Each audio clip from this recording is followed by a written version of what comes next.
الحمد لله الذي كان موجودا قبل حدوث الأشياء ويبقى بعد فناء الأشياء تفرد بالأولية القدم وزعم كل شيء ما أتاه بالفناء كما قال عز شأنه كل شيء هالك إلا وجهه كل نفس ذائقة الموت وقال كل من عليها فان ويبقى وجه ربك ذو الجلال والإكرام سبحان من لا يخفى عليه اختلاف النيات ولا آيات عنهما سوى العباد في خلوات سبحان الله الذي منه خلقة العباد وإليه المعاد فمن يعمل مثقال ذرة خيرا يره ومن يعمل مثقال ذرة شرا يره نشهد أن لا إله إلا هو الملك الذي لا ينازع في ملكه ولا يزاد في حكمه يعذب من يشاء بما يشاء كيف يشاء ويرحم ما يشاء بما يشاء كيف يشاء تعذيبهم مسيئين عدل وعفو تفضل نشهد أن محمدا سيد المرسلين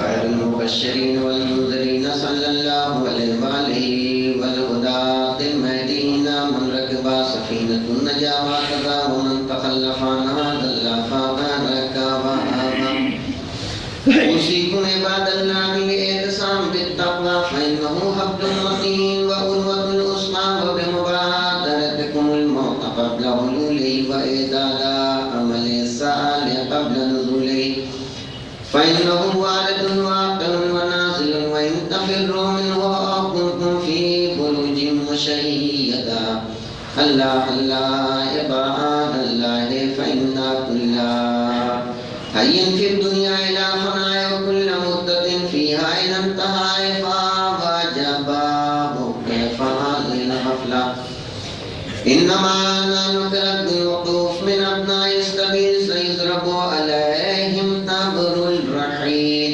فيرتهلون عما قليل وأسفاه إلى متى تلك الرقدة نار في دار بالبلاء محفوفة وبالقدر المعروف لا يدوم أهوالها ولا يسلمها نزلها العيش فيها مزمون والأمان فيها معدوم كيف لا تعتبرون إخوانكم قد سلكوا في بطون البرزخ السبيل وفقدت أجسادهم وأملت أخبارهم أمدا طويلا جيران لا يتآنسون وأحباء لا يتساءلون وغربتا من بيت وعدتنا ومنزل وعشتنا ومحط وفرتنا ومفرد غربتنا ما مصيبتا ما أسرى القلب وأبد السفر وكل الزاد ونفسه إذا أسلمنا الأحباء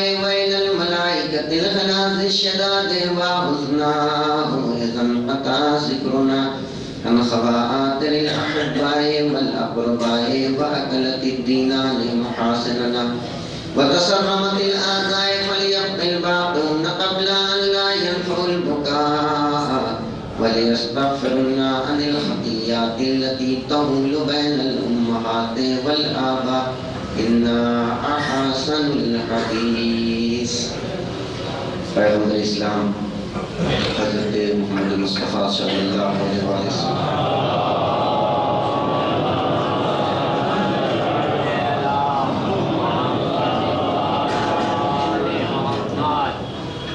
کئی شاعر گرامی ہے. ایک عربی پیغمبر کی خدمت میں حاضر ہوا جس کا نام تھا علی. اس نے آن پیغمبر کی خدمت میں عرض کی اے رسول اللہ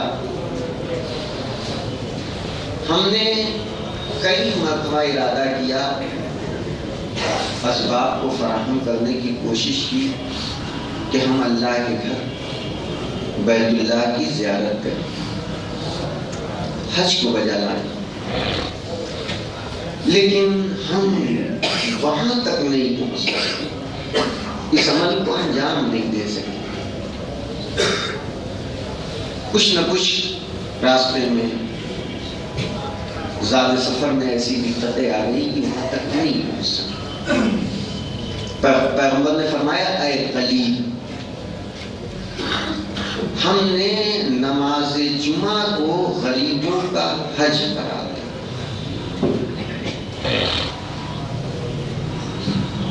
پھر پیغمبر دوسرے مقام پہ فرماتے ہیں کہ اگر کوئی انسان ایمان و احتساب کے ساتھ جو اللہ نے وعدہ کیا ہے وہ اس پہ یقین، جو معصومین نے وعدہ کیا ہے بتایا ہے کہ اس کام کرنے کا یہ اجر ہے یہ ثواب ہے، یقین اس کا مستحکم ہو اور یقین کے ساتھ نماز جمعہ میں حاضر ہو جائے. تو اب یہاں پر روایتوں کے جملے ملتے ہیں کہ پروردگار عالم اس جمعے کی وجہ سے اس کے پچھلے گناہوں کو معاف کر دے گا، ان گناہوں کو جو اس سے متصل ہیں، لاحقہ متصل چپکے ہوئے ان گناہوں کو پروردگار عالم معاف کر دے گا. عزیزوں، یہ تو شرف ہے، اور اس معبود کا شکر ادا کرنا چاہیے کہ جتنی تعداد یہاں بھاونگر میں مومنین کی ہے، اگر جمعے میں آپ دیکھیں گے تو دوسری جگہوں کے نسبت سے بہت ہی اچھی حاضر ہے. آپ جا کے دیکھیں، لاکھوں کی جہاں آبادی ہے، 4 لاکھ 5 لاکھ کی بھی آبادی ہے، وہاں بھی 10-15 ہزار تو حاضری ہو جاتا ہے. لیکن ہم جو اتنی مختصر تعداد ہے اس میں بھی تقریباً 1700 سے 2200 افراد جو ہے آ جاتے ہیں یہاں پر. تو جب نعمتیں بندوں کو مل جائیں تو اس کا شکر ادا کرنا چاہیے. جو بزرگ ہیں وہ اس بات کی گواہی دیں گے کہ کبھی کبھی ایسا ہوتا ہے کہ انسان بہت سارے اعمال کا پابند ہوتا ہے. جب جوانی میں دین حاصل کرتا ہے، مذہب سے وابستہ ہوتا ہے، تو بہت سے ایسے مستحبات ہیں، نماز شب ہے، زیارت عاشورہ ہے، اربعین ہے، بہت ساری چیزیں ہیں کہ وہ اس کا پابند ہو جاتا ہے. لیکن پھر کچھ گناہ ایسے ہیں جو ہو جاتے ہیں، لاکھ کوشش کرتا رہے، بہت کسی دن بیٹری چارج کی اپنی تو 1 آدھ دن اس عمل کو انجام دیا پھر ہو جاتا ہے. لہٰذا یہ گناہ جو ہے انسان کو نیک عمل سے دور کرتا رہتا ہے.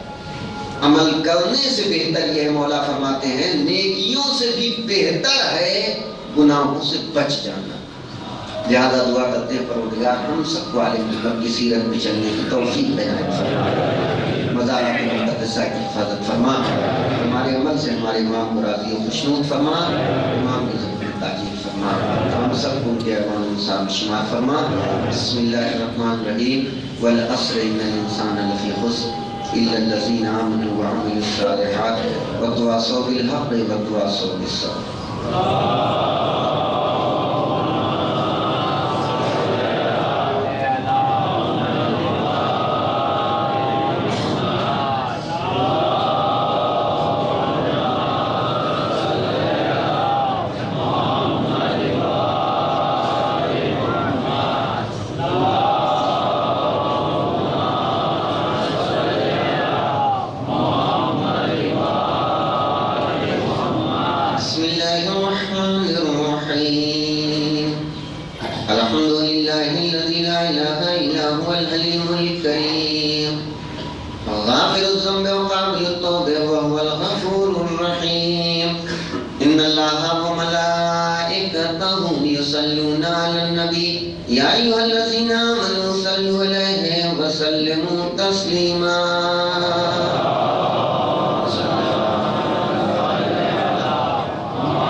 سیدتنا فاطمہ بنت رسول اللہ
البدع والطغيان خادم أفنية الشرك والنفاق حاسد الفنو البغي والشقاق صلوات الله وسلامه عليه وعلى آبائه الكرام ما اتصلت ليالي والأيام اللهم عجل فرجه واسرعه مخرجه واقبل ناظرنا بالنظرة منا إليه واجعلنا من المستشهدين بين يديه وتفضل على أمرائنا المؤمنين بمزيد التوفيقات وازدياد الأقبال وغلو الدرجات اللهم افعل بنا ما أنت أهله ولا تفعل بنا ما نحن أهل بجاه محمد وآله معصومين صلوات الله عليهم أجمعين اللهم اجعلنا ممن يتذكر فتنفع الذكرى إن الله يأمركم بالعدل والإحسان وإيتاء ذي القربى وينهى عن الفحشاء والمنكر والبغي يعظكم لعلكم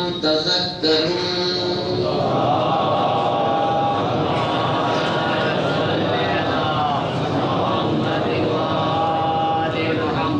عزیزان گرامی، موالیان حیدر کرار و فدائیان غازی ابوالفضل عباس و عزاداران سرکار سلطان کربلا حضرت عبداللہ حسین علیہ السلام،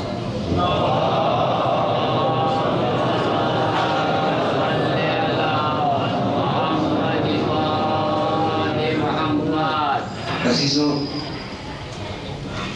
کچھ چیزیں ہمارے مذہب کی بہت ہی اساسی اور اہمیت کی حامل ہیں. اسی میں محراب اور منبر یہاں پہ پہنچنے کے بعد اور ویسے تو کسی بھی منصب پہ پہنچنے کے بعد انسان جہاں زندگی کے ہر لمحات پر جہاد بالنفس کرتا ہے، یہاں پہ پہنچنے کے بعد خصوصیت کے ساتھ کرنا چاہیے کہ انسان کا اپنا نفس نہ غالب آ جائے، بلکہ کسی بھی صورت سے ان چیزوں کو پہنچانے کی کوشش کرنا چاہیے جس سے اپنے سے زیادہ ملت مسلمہ کا مفاد وابستہ. سورہ نوح قرآن مجید کا 30واں سورہ، اس کی 21ویں آیت میں ارشاد باری تعالیٰ ہو رہا ہے وَمِنْ آیَاتِهِ أَنْ خَلَقَ لَكُمْ مِنْ أَنفُسِكُمْ وَأَزْوَاجِكُمْ لِتَسْكُنُوا إِلَيْهَا وَجَعَلَ بَيْنَكُمْ مَوَدَّةً وَرَحْمَةً. عزیزان گرامی، آپ کی خدمت میں متواتر یہ عرض کرتا رہا کہ اللہ نے ایک نعمت دے رکھی ہے ہر بندے کو جسے دولت کہتے ہیں. دولت کے فائدوں کو بھی عرض کرتا رہا اور دولت کے نقصانات کو بھی عرض کرتا رہا. ہر چیز جو ہے، سورج کی روشنی کی عظمت اس وقت تک نہیں سمجھ میں آتی ہے جب تک رات کی تاریکی نہ ہو. ہاتھوں میں پروردگار نے 5 انگلیاں دی ہیں، اس وقت تک نہیں سمجھ میں آتا ہے کہ کس کا کیا کام ہے. خدا نخواستہ کبھی ایسا ہوتا ہے کہ ایک انگلی میں بھی کوئی پرابلم ہوتی ہے، اس وقت احساس ہوتا ہے اس بندے کو کہ اللہ نے یہ کتنی بڑی نعمت دے دی. اسی لیے پروردگار نے کہا لَإِن شَكَرْتُمْ لَأَزِيدَنَّكُمْ، جتنا بھی تم شکریہ ادا کرتے جاؤ گے ہم نعمتوں میں اضافہ کرتے چلے جائیں گے. چاہے وہ علم کی نعمت ہوگی، چاہے اقتدار کی نعمت ہوگی، چاہے دولت کی نعمت ہوگی، چاہے اولاد کی نعمت ہوگی، چاہے عبادات کی نعمت ہوگی، چاہے تلاوت قرآن کی نعمت ہوگی، چاہے دعا و مناجات کی نعمت ہوگی. جتنا تم اس میں اپنے معبود کا شکر بجا لاتے رہو گے ہم اس میں اضافہ کرتے چلے جائیں گے. کچھ چیزیں ایسی ہیں کہ کبھی کبھی انسان جو ہے، کبھی ایسی محفلیں ایسی چیزیں آ جاتی ہیں تو ان باتوں کو عرض کر لیتا ہے لیکن اس مقام سے نہیں عرض کر پاتی. آج پہلی مرتبہ اس خطبے کے ذریعے سے ایک پیغام پہنچانا چاہتا ہوں. کچھ چیزیں ایسی ہوتی ہیں کہ جو انسان کے پاس ہوتی تو ہیں لیکن طریقہ استعمال نہیں معلوم ہوتا ہے،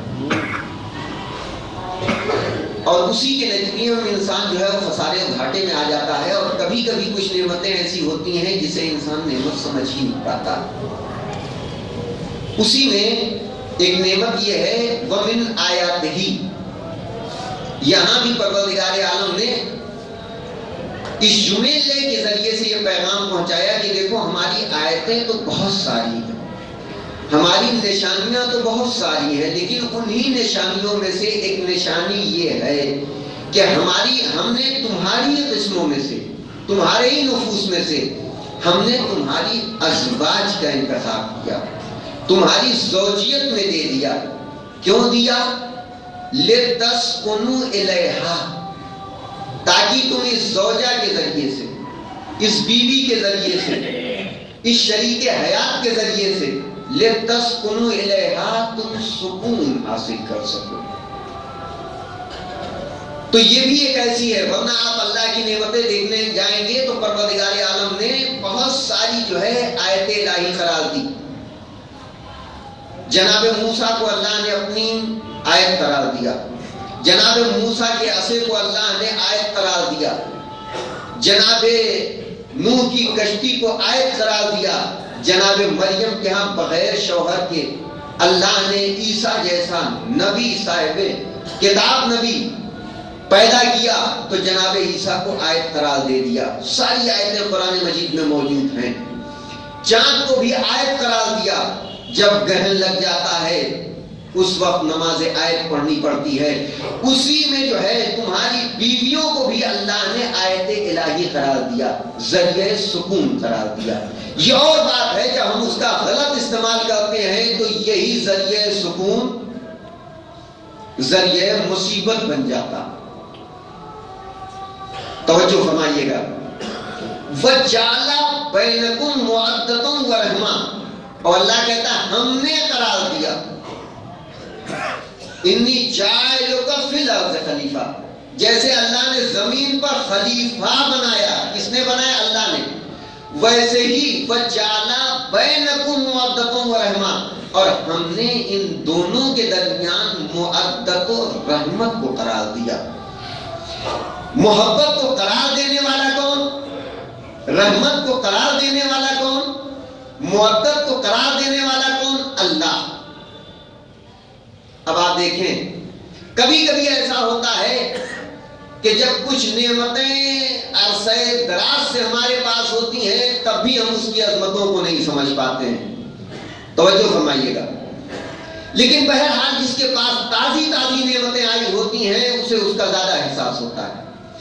اگر ابھی کسی کا، ابھی تو ایام ادا چل رہا ہے، 8 ربیع الاول کے بعد بھی یہ منزل تو آئے گی کہ شادیاں ہوں گی، لیکن ادھر انسان کا رشتہ کسی سے ہوتا ہے، ابھی جس کی سگائی ہوئی ہو محرم سے پہلے یا ربیع الاول کے بعد اس سے پوچھئے کہ پہلے کیا اس سے محبت تھی؟ ہم نے دیکھا ہی نہیں تھا، تصور ہی نہیں کیا تھا، ایسی چیز وجود میں آئی نہیں تھی۔ ادھر ابھی رشتہ ہوا، نہ انکار تو ہے نہ قبول تو ہے، اس کے بعد بھی ایک محبت ہے جو دل کے اندر موجزن ہو گئی ہے۔ اب لاکھ حضور سمجھاتے ہیں بھیا اتنا فون پہ نہیں باتیں کرنا چاہیے، مسکرا کے وہ ادھر سے ادھر چلا جاتا ہے، دوسری جگہ کھڑا ہو کے باتیں کرتا ہے۔ ہوتا ہے کہ نہیں ہوتا ہے؟ آپ دیکھیں کچھ چیزیں جو ہیں جب وہ تھیوری سے پریکٹیکل میں آتی ہیں تب سمجھ میں آتی ہے۔ تو یہ قرار دینے والا کون ہے؟ اللہ کہہ رہا میں نے قرار دیا۔ دو جملے اللہ نے استعمال کیے، ایک مودت دوسرے رحمت۔ اب جب اس پہ غور کیا تو چونکہ زوجہ جو ہے شوہر کے ساتھ اس درجہ محبت کرتی ہے جسے عشق حقیقی سے تعبیر کیا گیا، یعنی کبھی کبھی ایسی نوبت آ جاتی ہے کہ وہ اپنی جان کو بھی قربان کرنے کے لیے تیار ہو جاتی ہے، اور مرد کے لیے رحمت سے تعبیر کیا۔ چونکہ مرد حاکم ہے، وہ محکوم ہے، یہ حاکم ہونے کے بعد جو ہے اس حد تک جو ہے اس سے اظہار محبت نہیں کر پاتا ہے جتنا وہ کر لیتی ہے. توجہ فرمائیے. اس کی وجہ سے جو ہے اللہ نے ان جملوں کو استعمال کیا.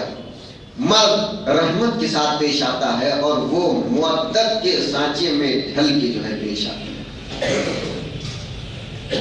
پھر آپ دیکھیے قرآن دوسرے مقام پر سورہ نساء میں کہتا ہے وَعَاشِرْهُنَّ بِالْمَعْرُوفِ. عورتوں کے ساتھ جو ہے اچھے طریقے سے پیش آؤ. یعنی یہاں عرف عام میں اللہ خطاب نہیں کر رہا ہے چاہے جس عورت کے ساتھ جو ہے آپ محبت سے پیش آئیں, یا یہاں پہ زوجہ مراد ہے, اپنی زوجہ کے ساتھ. اسی لیے جہاں ساری چیزوں کی ممانعت کی ہے اور سارے نقصانات دکھائے ہیں وہیں آنکھوں کے بھی نقصان ہیں. کہا دیکھو غلط نگاہ کسی کی طرف نہ کرنا, اسے بھی زنا میں شمار کیا. وہ بھی بحث ہے, کچھ چیزیں ایسی ہیں جو منبر سے ہمارے ہاں شاذ و نادر جو ہے وہ بیان ہو پاتی ہیں.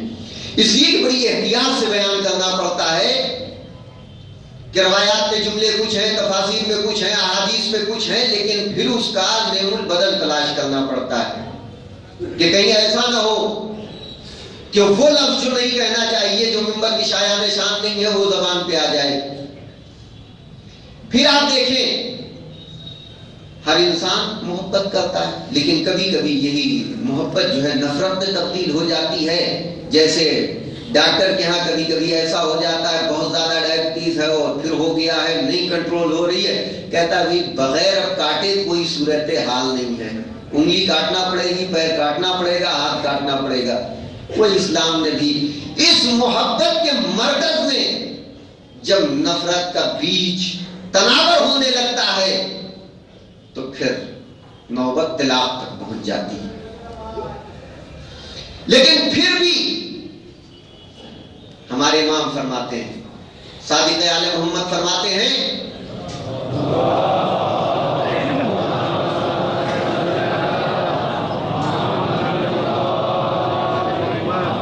یہ باتیں وجود میں آتی ہیں, ارے یہ تو ہردم جو ہے وہ بیوی کے ساتھ بیوی کا فون آ گیا, اور کچھ ایسے بھی ہوتے ہیں دکھا بھی دیتے ہیں, دیکھیے صاحب آرڈر آ رہا ہے. لیکن صادق آل محمد فرماتے ہیں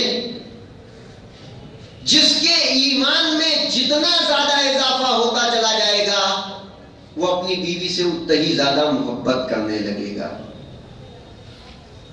علامت ایمان ہے اپنی زوجہ سے محبت کے ساتھ پیش آنا. پھر امام فرماتے ہیں الرزق مع النساء والعیال, رزق بھی جو ہے وہ بیوی اور بچوں کے ساتھ آتا ہے.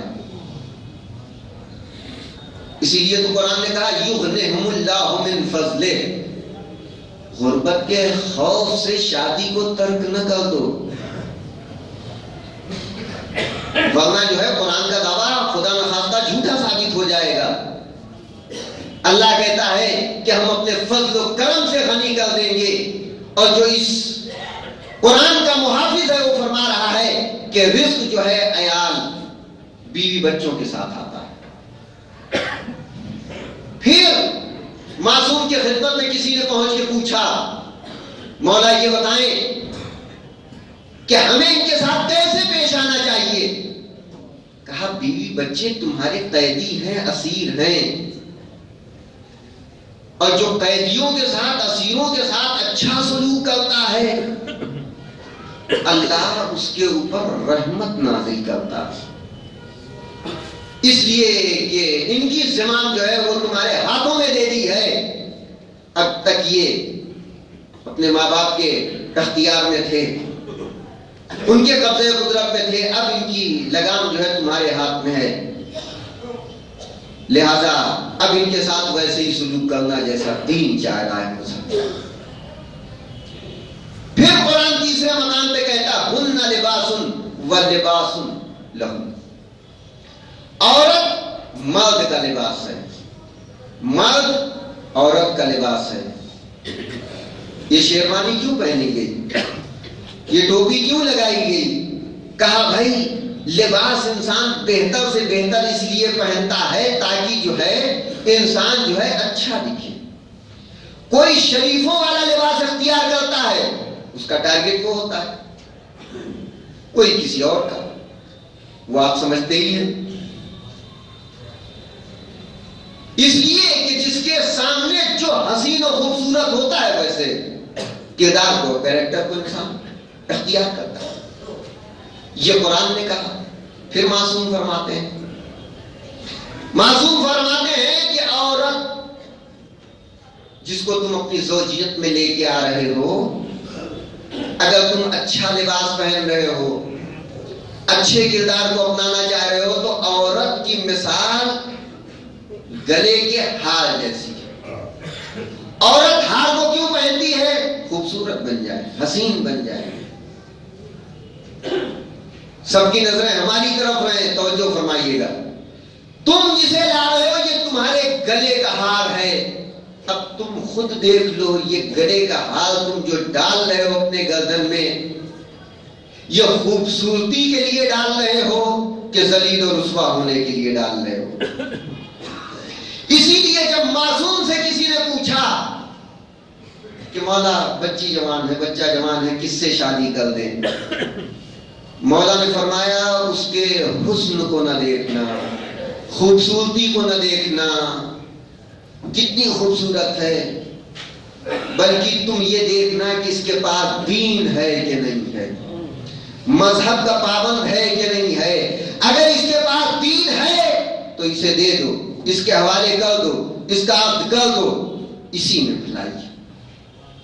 اور اگر دین نہیں ہے، دوسرے مقام پہ تشریح بھی کر دی کہ جو لوگ دولت و ثروت کی لالچ میں کرتے ہیں اس کا بھی زوال آ جاتا ہے، اور جو حسن کو ٹارگٹ بنا کے جو ہے شادی کرتا ہے، حسن بھی چلا جاتا ہے، دولت و ثروت بھی چلی جاتی ہے، جیسے خالی ہاتھ آیا ہوتا ہے ویسے ہی رہ جاتا ہے۔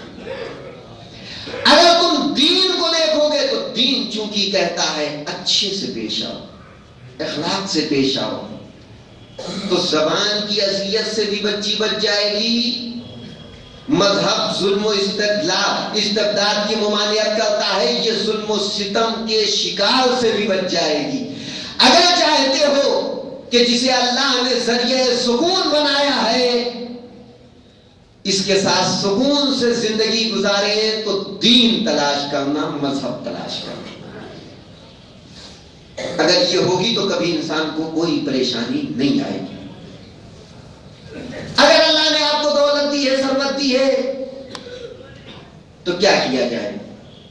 ساتویں امام فرماتے ہیں کہ اگر اللہ نے آپ کو دین دیا ہے، ثروت دی ہے، تو آپ ان کے نفقے میں، ان کے اخراجات میں جو واجب خرچہ ہے، جسے آپ لگتا ہے کہ یہ دین پہ چل رہا ہے، مذہب پہ چل رہا ہے، اس چیز کی ضرورت ہے، اس کے خرچ میں وسعت پیدا کریے، بالکل مٹھی کو بند نہ کر لیجیے۔ بچوں پر بھی اس کی اچھی سے اچھی تربیت کریے، اچھی سے اچھی تعلیم دیجیے، اچھے سے اچھے ماحول کے اسباب فراہم کریے۔ اور اگر تم نے ایسا نہ کیا تو ساتویں امام کا جملہ ہے کہ ان قریب یہ دولت و ثروت ختم ہو جانے والی ہے۔ اس لیے کہ لانے والے یہی ہیں، تم سمجھ رہے ہو میں نے اپنے بازو کی طاقتوں سے اسے حاصل کیا ہے، تم یہ سمجھتے ہو شاید میں نے اس میں بہت عقل استعمال کی ہے، میں نے بہت زحمتیں برداشت کی ہیں۔ نہیں، یہ جیسے جیسے آ رہے ہیں ویسے ویسے اللہ جو ہے رزق اسباب کو کشادہ کرتا چلا جاتا۔ جناب داؤد علیہ السلام بیٹھے ہوئے تھے، ایک نوجوان وہ بھی آ کے بیٹھا، ملک الموت بھی آ گئے۔ جناب داؤد نے ملک الموت کی طرف نظر کی تو کیا دیکھا؟ اس جوان پر نگاہیں لگائے ہوئے، کہا کیا معاملہ ہے، کیوں اس کو مستقل کا ایک ہفتے کے بعد لے جانا ہے؟ 1 ہفتے کے بعد اس کی موت ہے. توجہ فرمائیے گا, اس کی روح قبض کرنا ہے. اب بتائیے خدا نخواستہ اگر بھاؤ نگر میں کسی کو معلوم ہو جائے کہ اس جوان کی موت ہے تو یہ اس کے ساتھ کیا سلوک کرے گا؟ ہاسپٹل میں ایڈمٹ کرے گا, عزیز و اقارب کے پاس لے جائے گا, ملاقات کرائے, کیا کیا کرے گا. لیکن جناب داؤد نے ہماری ذہنیتوں کو پلٹ دیا. کہا اچھا تمہارے بیوی بچے, ادھر ملک الموت سے سنا, ادھر پوچھا, کہا بتاؤ تم نے شادی کی؟ کہا نہیں میری ابھی شادی نہیں ہوئی ہے. فوراً جو ہے ڈھیر ساری روایتوں میں ہے کہ جتنی شادی کی ضرورت تھی اس سے زیادہ بھی عطا کیا. کہا یہ دو اور فلاں صاحب کے گھر جاؤ اور میرا حوالہ دینا کہ جناب داؤد نے کہا ہے کہ آپ اپنی لڑکی کی شادی میرے ساتھ کر دیں. وہ جوان پہنچا, اس گھر پہ دخل بات کیا, نکلے, کہا جناب داؤد نے ایسا ایسا کہا ہے نبی خدا نے. اس نے شادی کر دی. شادی کر کے جب یہاں پہ پہنچا کہا ایسا کرو 1 ہفتے کے بعد آنا. 1 ہفتے کے بعد پھر آنا. 1 ہفتے کے بعد وہ جوان آیا, کہا کیسے ہو؟ کہا بہت آرام سے, بہت سکون سے. اسی لیے تو اللہ نے کہا لِتَسْكُنُوا إِلَيْهَا, ہم نے اسے ذریعے سکون قرار دیا. بہت سکون اطمینان کے ساتھ. کہا جاؤ پھر 1 ہفتے کے بعد آنا. پھر وہ جوان 1 ہفتے کے بعد آیا. جناب داؤد کو ملک الموت کا جملہ کہ 1 ہفتے کے بعد موت, ایک تو چلا گیا دوسرا بھی چلا گیا. کہا پھر 1 ہفتے کے بعد آنا. تیسرے ہفتے جب جوان یہ آیا تو جو وعدہ کر کے گئے تھے, کہہ کے گئے تھے, وہ بھی موجود تھے. کہا بتاؤ تم نے کیا کہا تھا؟ اس جوان کی 1 ہفتے کے بعد موت ہے, اس کی 1 ہفتے کے بعد روح قبض کروں گا. کہا لیکن جو آپ نے اس کے اوپر رحم کر دیا, توجہ فرمائیے گا, آپ نے اس کی شادی کرا دی, اس کے اوپر رحم کر دیا کہ یہ جوان جو ہے 1 ہفتے کے بعد چلا جائے گا, کم سے کم اس کی شادی کرا دے. ہمارے ہے شہر میں کوئی ایسا سوچنے والا؟ ہم تو اس کو عزیز اقارب یہاں وہاں جو کچھ ہوتا ہے یہ سارے کام کراتے, لیکن یہ تو قدم نہ کرتے کہ اس کی شادی کر دی جائے. اس لیے کہ خود تو جا ہی رہا ہے, کو بیوہ بنا کے جائے گا. لیکن جناب داؤد علیہ السلام نے جب ایسا کیا تو ملک الموت نے کہا چونکہ آپ کو اس جوان پر رحم آ گیا تو اللہ نے کہا ارے میرا ایک بندہ ہو کے رحم کرنے کے لیے تیار ہے تو میں تو ارحم الراحمین ہوں. تو عزیزو کبھی کبھی جب بندہ بندے کے اوپر رحم کرتا ہے تو اس کی وجہ سے اللہ بھی رحم کرنے لگتا ہے. ہمیں یہ نہیں سوچنا چاہیے کہ ہم کس کے اوپر رحم کر رہے ہیں, کیا کر رہے ہیں, کیا نہیں کر رہے ہیں. ہماری رحمت کو دیکھ کر اس رحمت کو بھی جوش آ جاتا ہے. عزیزان گرامی 2-4 منٹ اور وقت میں گنجائش ہے, لیکن یہ ایک تفصیلی گفتگو ہے اور اس کو میں پوری طریقے سے آپ کی خدمت میں نہیں عرض کر پاؤں گا, مجھے معلوم ہے. لیکن پھر بھی جہاں تک پہنچ رہی ہے پہنچانے کی کوشش کر رہا ہوں. پھر مولا سے کسی نے پوچھا مولا شادی کرنا چاہتا ہوں, کس سے کروں؟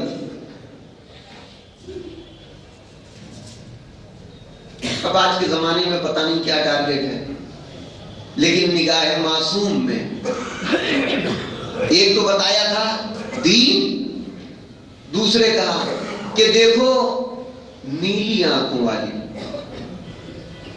جو آپ نے دیکھا ہوگا جیسے بلی کی آنکھ نہیں ہوتی, کہیں کہیں ایسی بھی گھر خاندان مل جاتے ہیں. کہا ایسی عورت تلاش کرنا, لڑکی تلاش کرنا, اس لیے کہ یہ خیر و برکت میں زیادہ ہوتی ہے, زیادہ مناسب ہوتی ہے. مولانا متقیان کے پاس ایک شخص پہنچا, کہا مولا شادی کرنا چاہتے ہیں, کیسی لڑکی تلاش کریں؟ کہا دیکھو نہ بہت زیادہ پستہ قد ہو نہ بہت زیادہ لمبی ہو، درمیانہ قد ہو، نہ بہت گوری ہو نہ بالکل کالی ہو، رنگ گندمی ہو، گیہوں جیسا ہو۔ ہاں کہا رنگ گندمی ہو، قد بہت لمبا نہ ہو نہ بہت ہی کم ہو، اور سرین بلند ہو۔ اب کچھ چیزیں ایسی ہیں جن کی تشریح بھی ممکن نہیں ہے، توجہ فرمائیے گا۔ کہا اگر پسند نہ آئے تو مہر میں دوں گا، فل گارنٹی دی ہے میرے مولا، پسند نہ آئے تو میں۔ پیغمبر اسلام سے روایت ہے کہ جب وہ کسی عورت کو دیکھنے کے لیے بھیجتے تھے تو تاکید کرتے تھے کہ اس کے کعبین کو دیکھ لینا۔ کیا؟ یہ جو پیر کے گھٹنے سے نیچے جہاں سے یہ پیر پنجہ ہے اس کے اوپر ایک ہڈی ہے کہ نہیں؟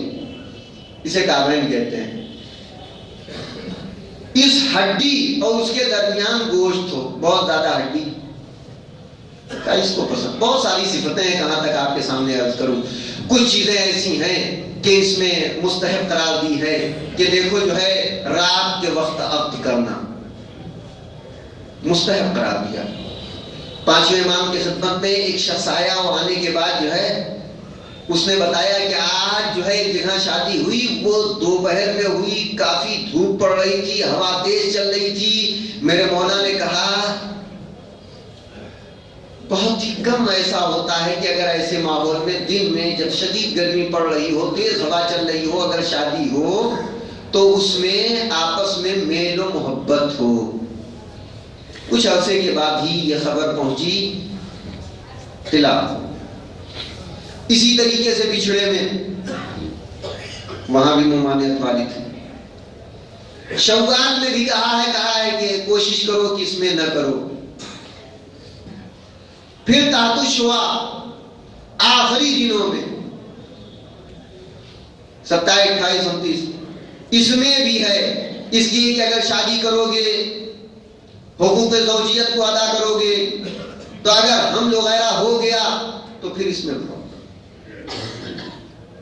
اسی طریقے وہ ایک تفصیل ہے، اس کو ایک روایت اس ساری نہیں جسے کہتے ہیں کمپلی فالٹ ہے۔ لاکھ محنت کیا کرے،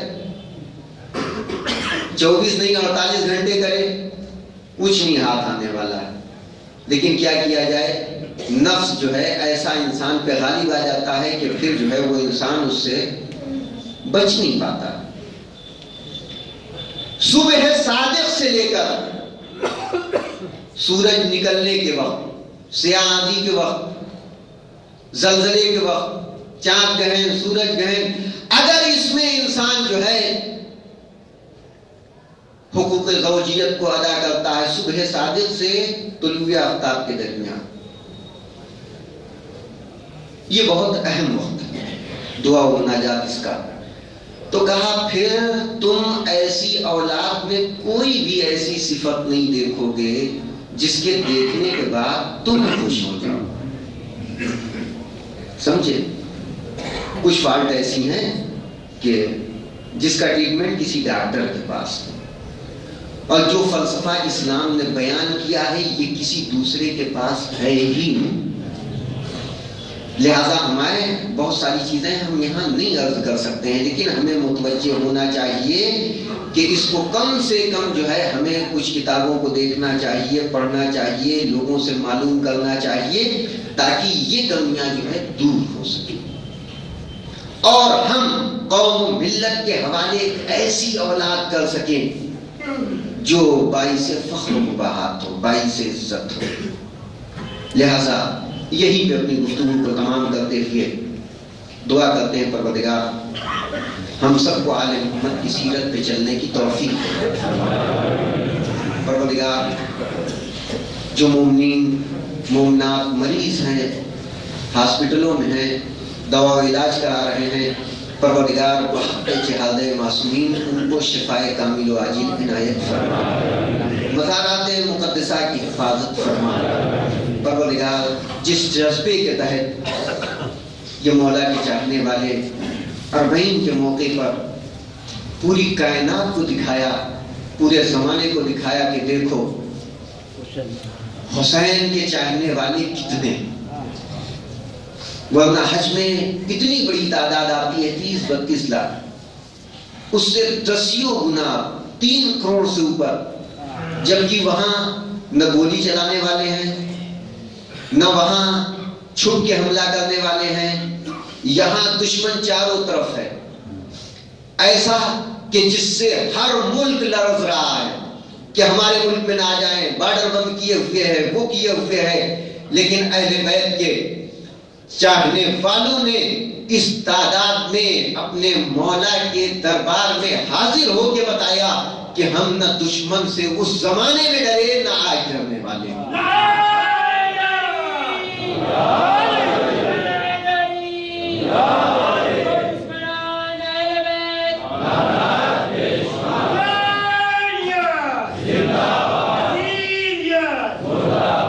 تم لاکھ ٹینک رکھو، لاکھ توپیں رکھو، تم ان سے گھبراتے ہوئے نظر آ رہے ہو، ہم بلٹ پروف کار سے نہیں جا رہے ہیں، پیادہ جا رہے ہیں۔ اور جا کے بتا دیا کہ دیکھو جس کے دل میں حقیقی محبت ہوتی ہے، کربلا کے شہیدوں نے موت پہ سبقت حاصل کی، کہا دیکھو ہم ان کے پیروکار، ہم اس در کو قیامت تک چھوڑنے والے نہیں ہیں، ہمارا زبانی دعویٰ نہیں ہے بلکہ ہم عملی ثبوت دے رہے